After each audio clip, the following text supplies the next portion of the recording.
Go,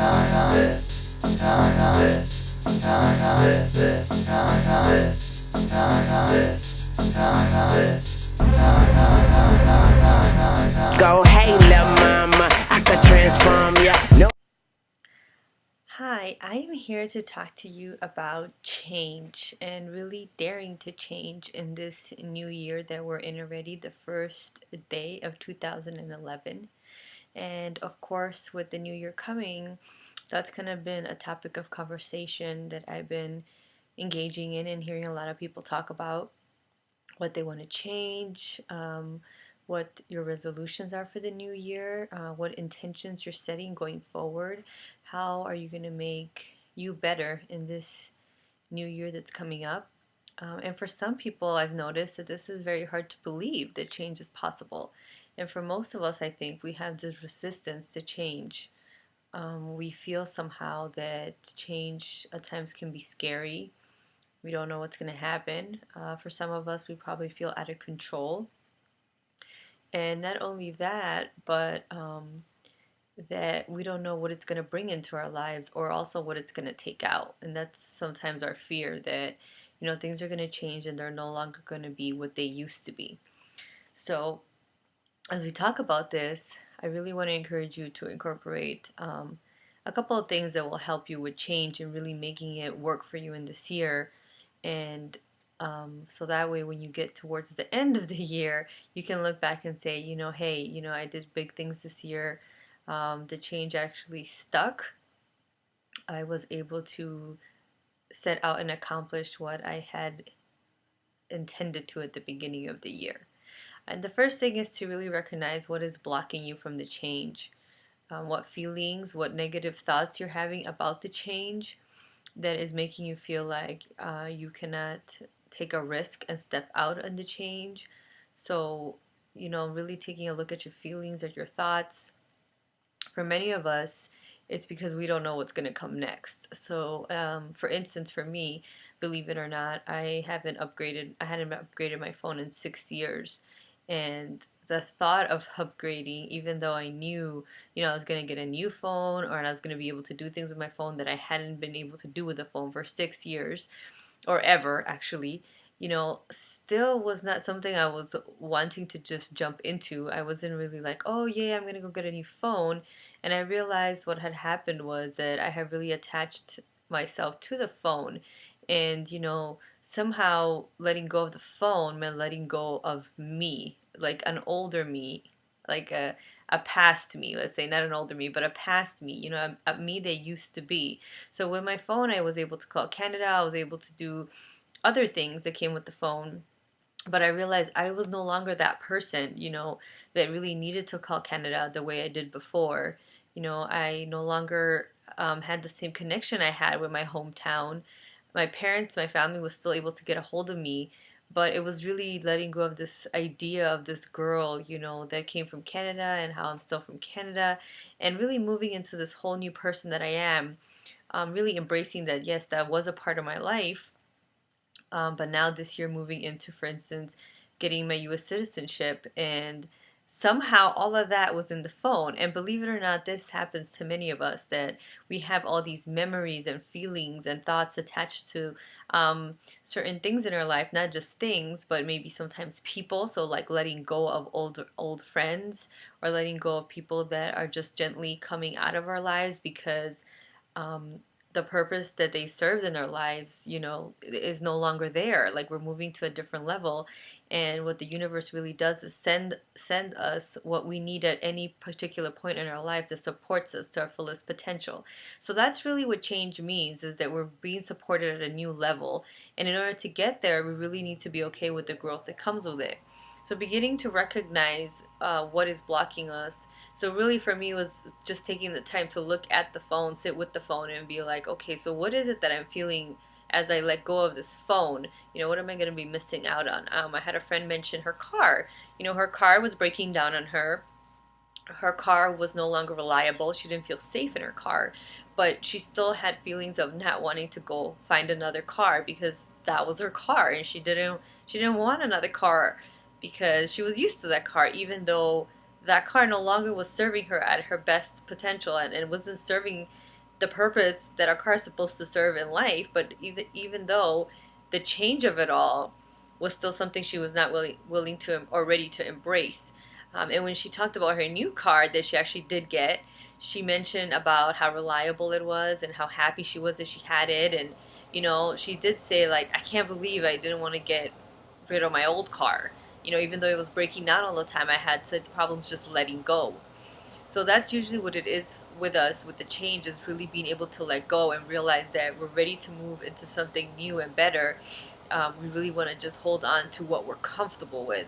So part of really stepping into step number 2 is going to be taking a leap of faith, just taking the risk, knowing that whatever you're embarking on, whatever change, whether it's losing weight or another job or um, having a family, whatever the change is going to be that comes into your life, just leaping out there and knowing that it's all going to work out, it's all going to be okay.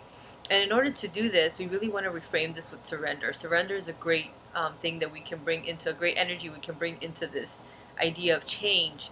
And what it really allows us to do is let go of the fear that we have that, once we step out there, it's not going to be okay. Yeah, we know that it's not going to be the same, but is it going to be okay? Is it all going to work out? And a lot of times that's what we're not okay with when it comes to the change, like, that we make the right decision. For a lot of us, this comes with making decisions. I've noticed about change. We decide that we want to fill ourselves with a lot of information. So we look at all the resources, we look at all the options out there, so that we feel that if we're well informed, then we'll make the right decision. And what I really want to encourage you when you do the surrender part, the letting go part, is really the part where you're releasing this out there into the all-knowing power of God, of the universe, whatever you want to call it. That power that knows best, that sees all. Because once you're really able to let go of that, you're going to walk into the third step, which is when you start actually doing and making the changes happen with a whole different perspective. You're going to come from a perspective of alignment, a perspective of really being able to move with the flow of life. You don't really need to have all your information to make the right decisions. Some of the best decisions I made in life have come from just a moment of inspiration, or just me knowing, yeah, this is it. So the phone that I have now, that is like the perfect phone for me, came because I kept thinking, I want a pink phone. That's what I wanted. I thought, you know what, I haven't found the right phone because I can't find a phone that's pink. I just want a pink phone. I want it to be really cute. I wanted it to be me. That's what I wanted. I want the phone to be me. And I know when I see the phone, I'll know it. That's what I kept feeling. Like, once I see the perfect phone for me, I'll know it. Lo and behold, I stepped into Best Buy doing something completely different. And for some reason, I was guided over to the phone section, and, I saw a pink phone. I picked up the phone, and I just knew at that moment, this is the phone. I'm ready for this phone. And it just so happened that when I read the plan, it just worked perfectly for me. But I didn't need to go read about all the other plans. I did try that at first, and I became very overwhelmed, which is what I hear happens to a lot of people. You think you want to know all your options to make the right decision. But what I really to encourage you to do is to really surrender it. At that point where I had made the decision that that was how the phone was going to look for me, I just let it go. I stopped thinking about it. I just said, okay, it hasn't happened yet. I'm just going to stick to the phone that I have. And it sounds like something small, but what we really want to do is invite this all-knowing power into every aspect of our lives. Because we think, okay, it's okay that I'm, making a wise decision about a phone, but as soon as I start feeling that anxiety, my body and everything about me is going to be feeling the results of the effects of the anxiety. So whether it's over a phone or a career change, your body doesn't really know the difference. It's going to start resembling these effects. It's going to start showing on the outside what you're feeling on the inside.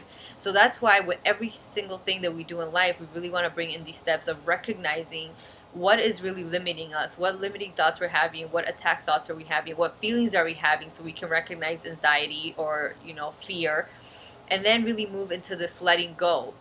So I encourage you to write down the changes you want to make on a piece of paper, in your journal, put them on Post-its, and then really move yourself into the second step of just letting it go. Not starting to plan out how you're going to make these changes happen, but just let it go, knowing that once you put it out there, you will be guided. That's how it will happen. The one step will be shown to you, and then the next step will be shown to you, and then once you get to that step, the next step will be shown to you. So it's really about baby steps. We want to see 10 years down the line. We really only need to see what's right in front of us. and then the next part will come. So really staying in the present by letting go really helps us really bring in the change.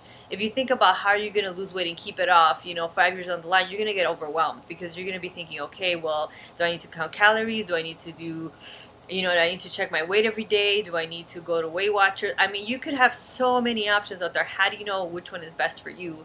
That's the part that you really have to surrender so you know what the best answer is going to be for you. And the third one really is beginning to let this energy just flow through you.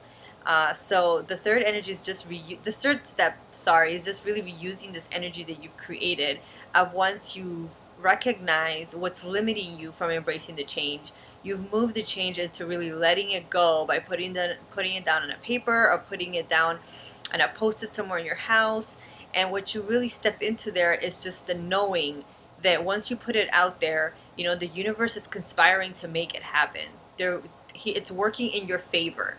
God's will is basically for us to just come to Him and tell us this is what we want on our life, and He's ready to make it happen. What stops us really from really accomplishing the changes we want to make is our willingness to let that force really come into our life and work its power. So once you go into step number 3, it's really just about opening yourself to this brand new energy that you've created for yourself in 2011 and just letting it unfold naturally. And Course in Miracles teaches that miracles really happen as a natural expression of love.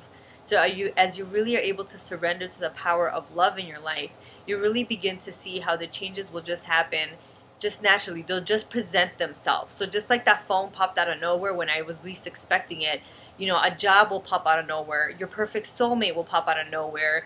The house that you were looking for will pop out of nowhere.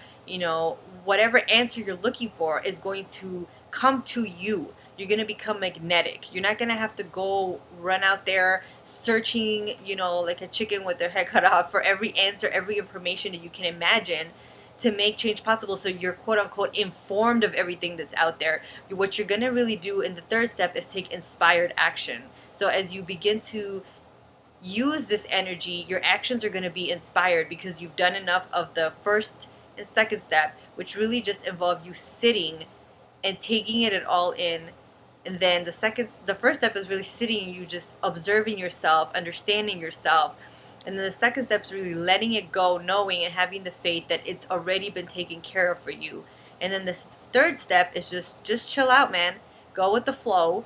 And you really become this magnet for these amazing things to come to you, for them to just present themselves. And once you keep doing this, I guarantee you, in 2011, things will just begin to happen around you without you actually having to try to make them happen, which is what most of us do. So change really just happens as a natural occurrence. If you look at nature, it happens all the time. The cocoon turns into a beautiful butterfly. The flowers just die in the spring and they come back in the fall. A bulb turns into a flower. You know what I'm saying? A fetus turns into a child that grows up to a grown up, and the change just happens. You don't have to think about, the fetus doesn't have to think about how it's going to become, a baby. It just does. It just knows how to do that. In the same way, we will just know how the change will come to us when we really work these 3 steps into our lives. So number 1 is just recognize what's limiting you from these steps, and that just takes some serious self-reflection. Look at yourself in this past year, know where you want to go forward. The second one is to really set the intention for it, to tell yourself, this is what I want to change. Put it down somewhere, really make it known to God, to the universe, that these changes you want to see happen. And then the third step is just to chill out and follow the lead and see where He takes you, see where this power really guides you, and just watch miracles unfold this year for you. So really dare to embrace change in 2011. It would really be awesome to see how many people that really do these 3 steps will look back and see how miraculous their life has really become in this year and in the years to come. Thanks, and I wish you the best with these 3 steps and in the year 2011.